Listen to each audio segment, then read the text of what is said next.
It's certain the great totem poles of Haida Gwaii have rarely witnessed an event such as is unfolding here now. The violent legacy of a natural disaster some 11,000 kilometers away is washing ashore.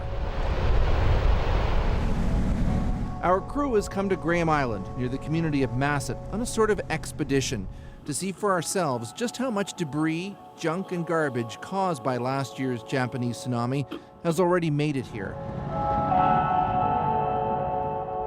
That's a monster. Our beachcombing guide and the cooker of the shrimp is Haida fisherman Bruce Stewart Burton. Getting ready to go out to the beach. He's arranged for some friends, Dave, Murray, and his fiancée Adele, and their four-wheel drive vehicles to accompany us. All aboard! It may seem counterintuitive, but we're actually heading to the island's east coast, the part facing BC's mainland, where the winds often blow strongest. They swirl in from the southeast around the bottom of Moresby Island, pushing whatever floats up onto vast beaches. Tow Hill's right behind us. We're heading out to Rose Pit. Right away, though, there's a warning. The 6-meter tide here moves fast. Hard sand can turn to quicksand within minutes. And Stuart Burton says he's lost 2 vehicles that just got stuck. The tide came over it, smashed the canopy right off of it. It's fairly calm to start, but soon the winds become vicious. At 90 kilometers an hour, the rain and sand lashes our camera, and we start seeing the debris. We're in a good windstorm today.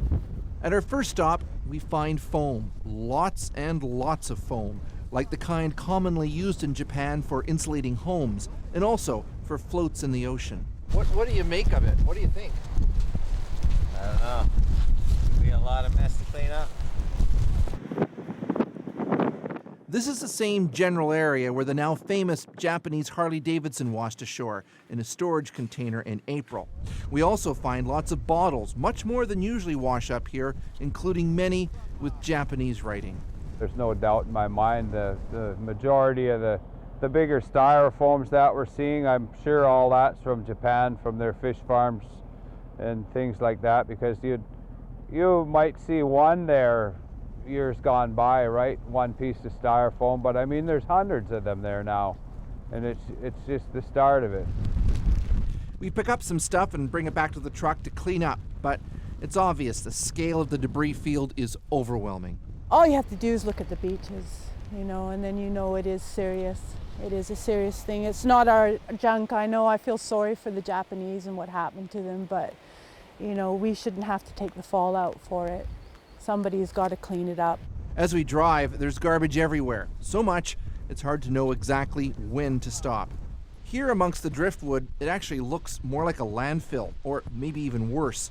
This barrel and this propane tank appeared empty, but not this jug.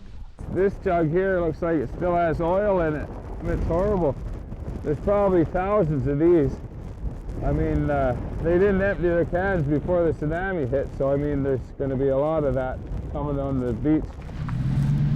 We pass the wrecks of ships. Oh my goodness, isn't this something? And the carcass of a gray whale with no end in sight to the debris field. So we've been driving now for a couple of hours, and kilometer after kilometer, all there is sand, driftwood, and more garbage than you can imagine.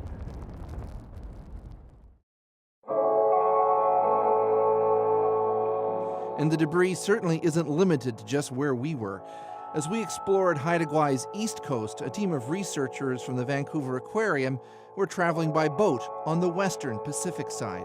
Never before had we been out there and just stand on the deck of the boat and look out and see identifiable floating pieces of plastic as far as the eye could see. If it turns into a deluge, we could see beaches being physically impacted. Their basic ecology changed, how animals interact with them, how the food web of bacteria and algae and plankton all grow and interact. That's the canary in the mine shaft saying, watch out. What really worries Haida administrators like John Disney is that all this light stuff that's being blown by the wind may only be a hint of the mess that the ocean currents may bring in the coming months, perhaps as early as October. What we didn't realize until we started sort of monitoring satellite imagery is how big the debris field that's coming. And that's the heavy stuff that the wind's not affecting. It's affected by the ocean currents, and that's just massive. On Haida Gwaii, says Disney, there's a very strong sense that, toxic or not, there's just too much junk arriving to leave it where it washes up. I don't think that is acceptable just to leave it on the beaches then. We need to get it off of there and come up with a plan. That's basically what we need here. A plan that kicks in at various stages, you know, what do you do now? What do you do now if it gets worse and worse and worse? Cleaning up the mess, though, is fraught with all kinds of problems, not the least of which we saw firsthand. We ran into some other beachcombers who got stuck in the mud. He's got a full-size truck and it's too heavy and he didn't have enough momentum and he buried it. That's like a $50,000 truck. Buried. It's a diesel. Buried to the frame. And the water will come right up over right over top of that cab. Our team of trucks tried to pull him out, but the ropes kept snapping. Didn't even budget. The rising tide forced us to leave, and the young driver never got his pickup out. It was swallowed up by the ocean after we left. Just imagine, says John Nightingale, the logistical nightmare involved in a province-wide cleanup of tsunami debris from hard-to-get-to beaches involving hundreds of vehicles. We can only clean up where we can get to and what we can do something about. And, you know, causing a giant piece of metal debris by losing a pickup while we're cleaning up plastic debris is probably not a very good trade-off. Oh, here's a nice big one. Whoa. So for now, the only plan, it seems, is an improvised one, to pick up as much stuff as you can whenever you're out on the beach. These green containers, blue containers. And it took us how long to fill up the truck? Oh, a couple of stops. There were 7 of these in one spot. We have to be cleaning it up or it's just going to build up and build up and build up. Pretty soon we won't even be able to drive on a beach. It'll be all garbage.